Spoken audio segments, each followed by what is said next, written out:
Yes, guys, how you doing? Welcome back to the Spurs Talk Show. I am Sean Butler. Bugsy Malone's over there. She's trying to figure out what's happened to the lake and the flooded area that's usually watery, and today it is icy. We go through this every year around this time.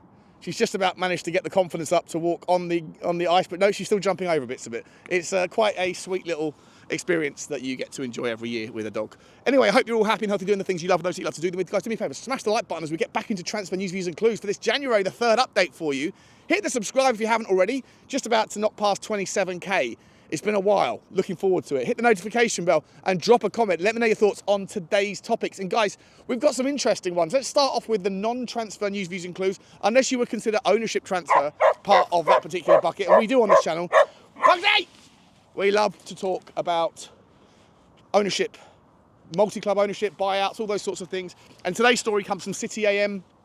The sort of, I guess, the reverse of the Evening Standard. It comes out every morning in the financial sector, looks at all the different movers and groovers of that particular sector for people that are on their way into the city, like I used to. And it's free as well, which is always useful. Anyway, the story out of the City AM this morning is about Amanda Stavely and her CPC Capital Partners, or is it PPC or PCP, CCP, CPC? I'm not sure. 2 C's and a P or 2 P's and a C. Capital Partners. For those of you who don't know her, ex-model, ex-Prince Andrew's ex-girlfriend, or growing up, I think.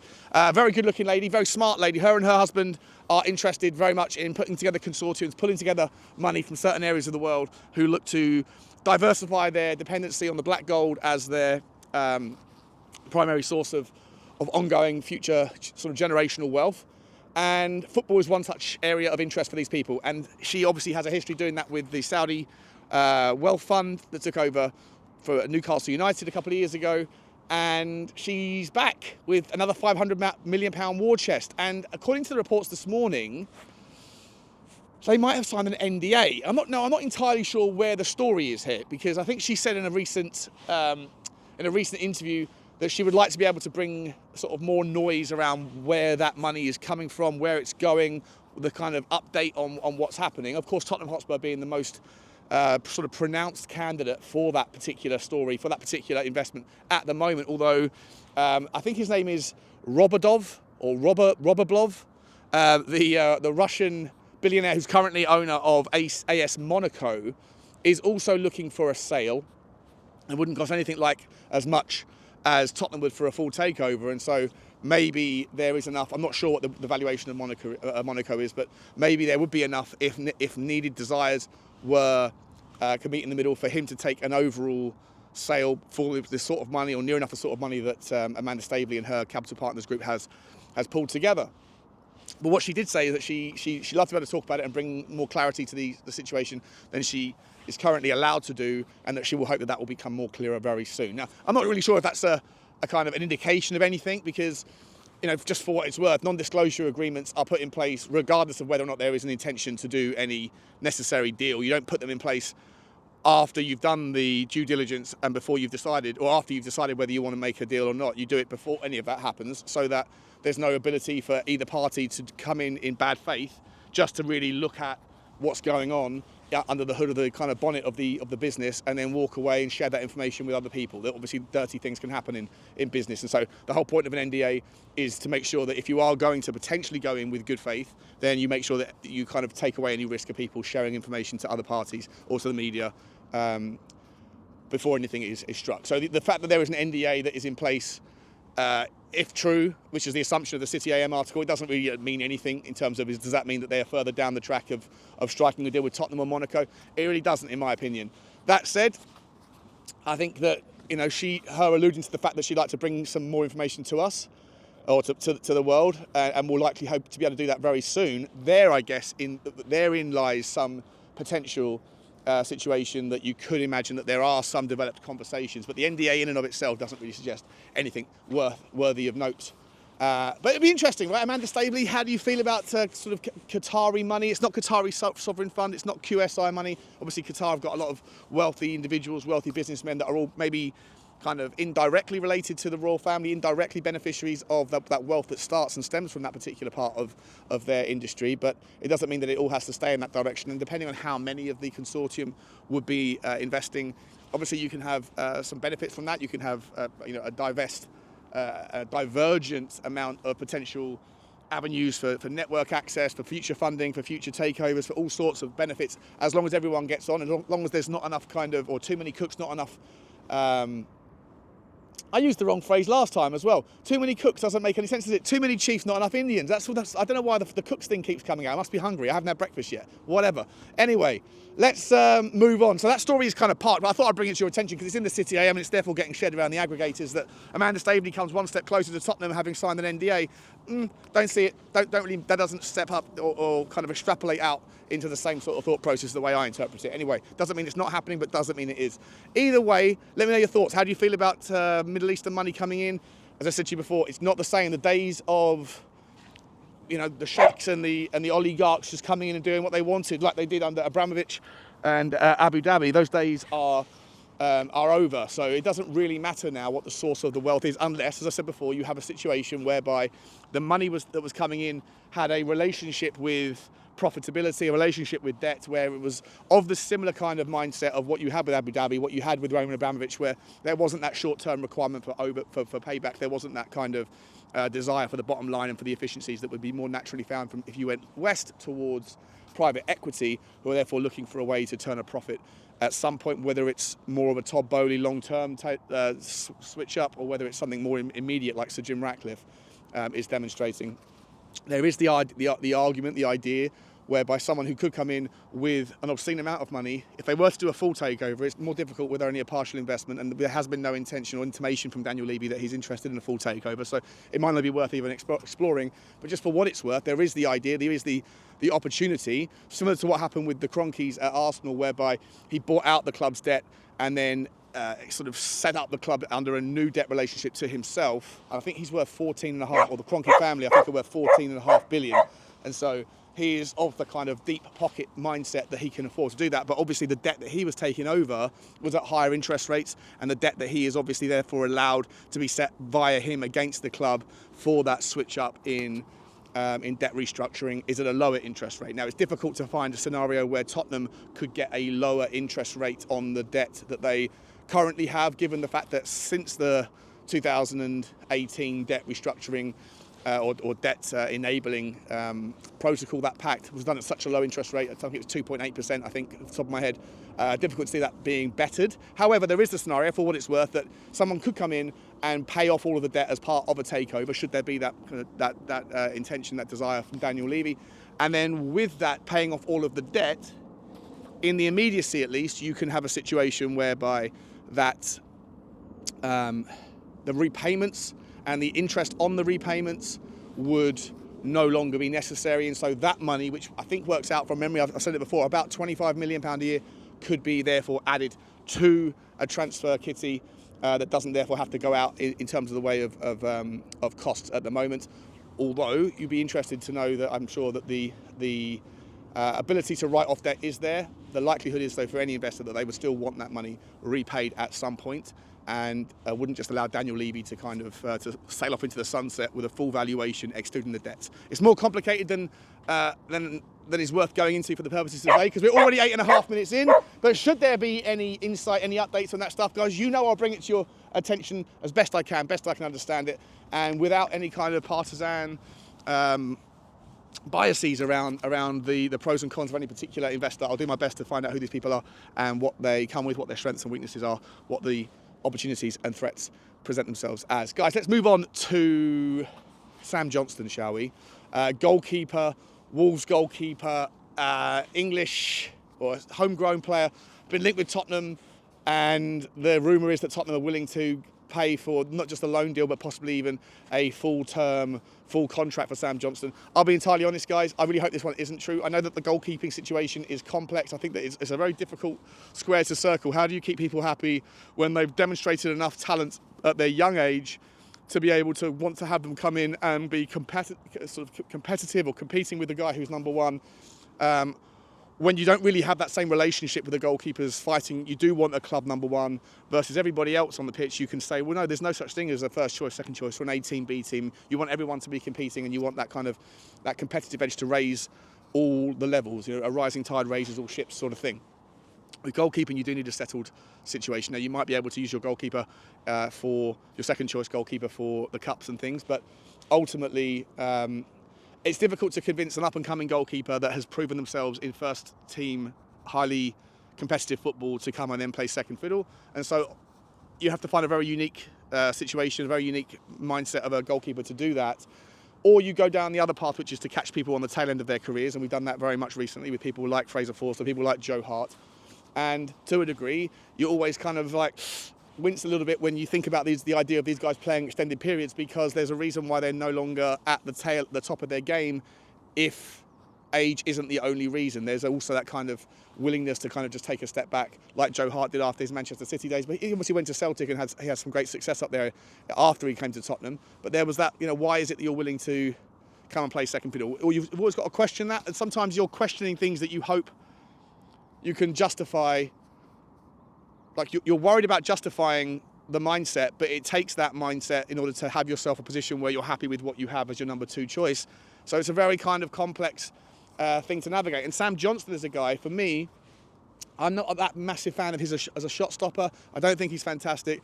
I don't think he's necessarily great with the ball at his feet. I think he's an okay goalkeeper at lots of things, but I don't think he's great at any of the disciplines of which Tottenham need. And this is one of the things that I've always sort of... I mentioned this yesterday on the fan phoning show last night. I find it odd with Ange Postecoglou, who's such a specifist with his strategy. He knows his formation. He knows exactly what he wants. The sacrificial lamb from the 9, the guys at the top end of the pitch who are take-on specialists to pull the ball back, FIFA settings. He wants to have, 2 kind of number 8s and doesn't need a 6 because he thinks the 6s can be nurtured via the fullback system, high line, all of these things we know all about. Very specific requirements from very specific players, yet at the same time in all of the transfer kind of wheelings and dealings that we've heard about his thoughts on, he's talking about the benefits of versatility. And I think that it's weird that when you have not a jack of all trades as a strategy, a master of one type of strategy, that you wouldn't also want masters of one type of players and know exactly the sort of candidates that are going to do that stuff. Now with the goalkeeping position, it's very much the same sort of thing. Like this particular system needs a sweeper keeper model at its core. And you need someone that is super comfortable with the ball at his feet, left or right, that can ping the ball, that can go short, that has the temperament to be able to, do as he's told in regards to the framework, but also have the confidence to say when it's not right to be able to do what he needs to do and not worry about the ire of your manager, who has mentioned several times that whilst the framework is one way, the actual execution of it is over to the players. Well, if that's the case, then you shouldn't chastise people for not necessarily always obeying the framework if you are at the same time abdicating the responsibility of how that actually is executed and manifests in real time. Like I say, there's lots of kind of I'm not going to say hypocrisy, just lots of natural conflict in the things that you hear from Ange about certain things with his beliefs in football, his formational strategies, and then what you actually see with the Tottenham Hotspur setup. As I've said before, his belief that mentality is the most important characteristic of a player. The difference between the very best and the next level is not technical, it's mental. And I don't disagree with that as a kind of concept.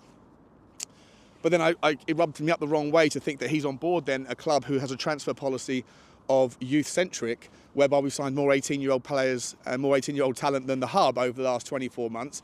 And, just as not a scientist, a biologist or anything else, but from what I've read 1,000 times, your frontal cortex isn't even developed until you're 21, 23, some people say. And so the idea that you can tell whether someone's a leader, someone has that mental aptitude by the age of 18, when not only have they not developed as a human being, literally and physically, but on top of that, they couldn't possibly have had anywhere near enough experience in all walks of their development to be able to demonstrate with enough confidence and satisfaction that you have someone there who is a mental monster, who isn't going to succumb to any of the things that many players have succumbed to as they come up and get exposed to a lot of money, a lot of fame, and a lot of everything else very early on in their life. It's not uncommon to see players that have a lot of talent fall off the radar a little bit as they move forward. So that's what I mean when it comes to what Ange wants versus... Bugsy, you going to let me try the ball? Versus what Tottenham will give him. There seems to be a verbal kind of consensus that everyone's on the same page.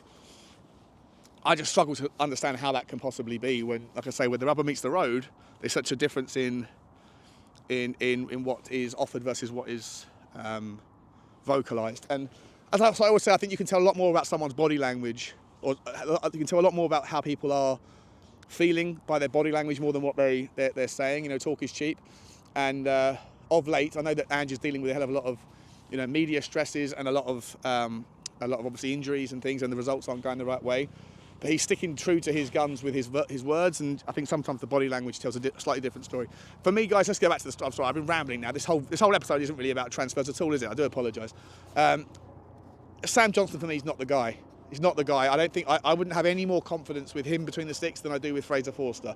And Fraser Forster has, in 8 minutes of football against Manchester United, just entirely crumbled from a guy who is he's clearly a confidence keeper. And his first, whatever it was, 8-9 games in the Tottenham jersey, following the Coventry match, was sensational. Some of the world's best goalkeepers would struggle to make some of the saves that he managed to make, and he didn't really let himself down with his distribution too much either. And then all of a sudden, it all fell apart in 8 minutes against Manchester United. In the game since, he's started to regress back to that keeper that doesn't necessarily get down quick enough. He's a bit flat-footed, a bit heavy on the eye, and you can just see he's a man whose crest has fallen. And that's obviously terribly, terribly disappointing for him, terribly disappointing for us. It's a concern. I don't know how far away Vicario is, but I just sit there and think, how do you feel about Sam Johnson as a permanent cover? The answer is not great. I don't think he's the guy. I really don't. I've never been amazed by him, never been blown away by his shot stopping. I don't think he's a sensational keeper with the ball at his feet. I don't know about his leadership tendencies. I'll be honest, I'm not sure about his communication style and things like that. But it's it's an incredibly difficult decision to make, an incredibly key, core, crucial one to get right.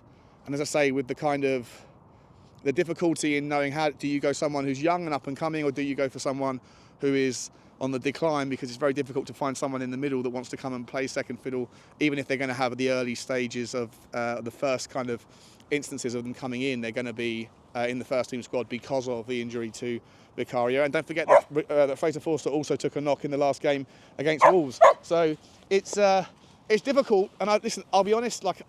Because it's so difficult. If Sam Johnson was the decision, I could understand it, because I don't think he's horrendous. He's certainly not like a bad goalkeeper or anything. It's just he doesn't really make me feel any more confident than what we already have. Let me know your thoughts on that one, guys. The next name on the list is Bugsy, what's going on, mate? Is a name that we've been hearing a lot about recently.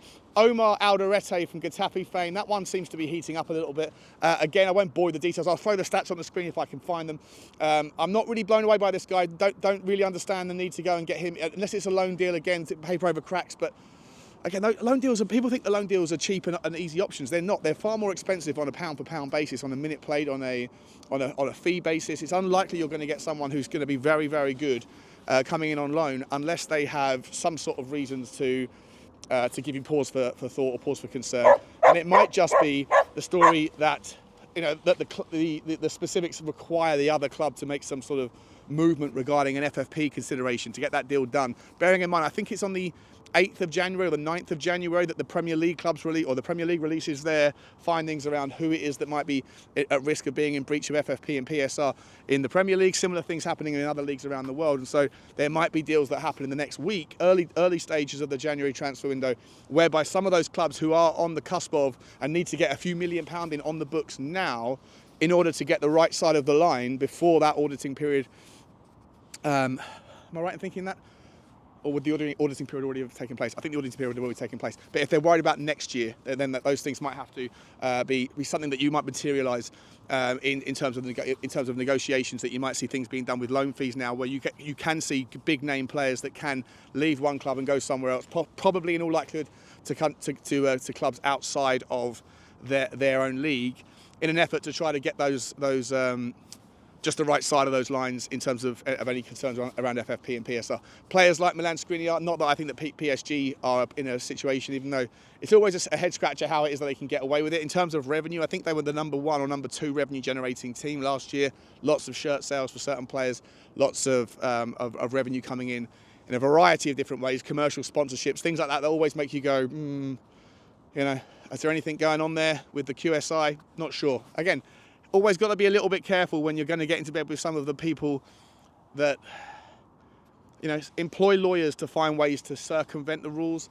Are the rules really worth the paper they're written on? Is there any level of desire to really implement? We will find out what happens with Manchester City and Chelsea. Todd Bowley's already kind of alluded to the idea that there has been some shenanigans in the past with regards to the hotel stuff. And it'll be interesting to see what's happening with regards to the kind of cementing of those rules. Do we really want, as Tottenham, do you, as the fans, still want the PSR and the FFP and all of these kind of the rules around financing and how to, I guess, make ends meet, how to get the most juice from the squeeze?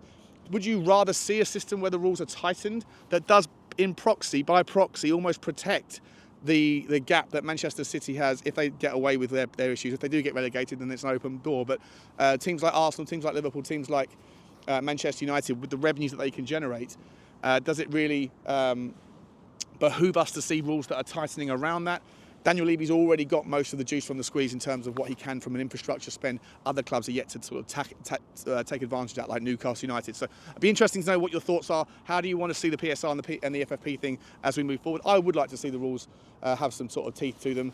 And with regards some of the players that may or may not move in accordance with those deadlines approaching, one of the names again on the list today, guys, is Milan Skriniar, who, for all intents and purposes, it looks like he might be going to Galatasaray. But if there was a lack of desire for Galatasaray from the players' side to actually agree terms with Galatasaray, then the only other club that seems to have expressed any interest is Tottenham Hotspur. Now, there is a player who you could get on board with, but it's going to cost a fortune in the short term to be able to bring in a player of his calibre. I worry about with Milan Skriniar. I think if you can find the way, I think you've got a player there that, whether or not you're playing a high line under Ange Postecoglou, is it the perfect system for him? Probably not. But if you were to have him and a Radu Dragusin, maybe you'd see a natural kind of stepping back, a natural dropping back of the line anyway, but by Milan Skriniar's leadership and just him sort of communicating to the team, let's be a little bit more sensible here. As I say, the distribution, the abdication of accountability and responsibility onto the players allows for them to have every right to kind of take charge of the situation. We just don't have the players that were willing to do that. They haven't got the confidence or demonstrated enough kind of leadership to be able to kind of take the bull by the horns in that regard. Someone like Milan Skriniar is not going to be afraid of taking the bull by the horns, right? An absolute champion of a personality. Do you want him though? Well, look, I mean, he turned us down before. It's not really working out for him at Paris. Still an absolute, like I say, he's got more than enough experience playing different styles of football than just Italy and just Paris for his national team, for example. I've got no concerns about the player.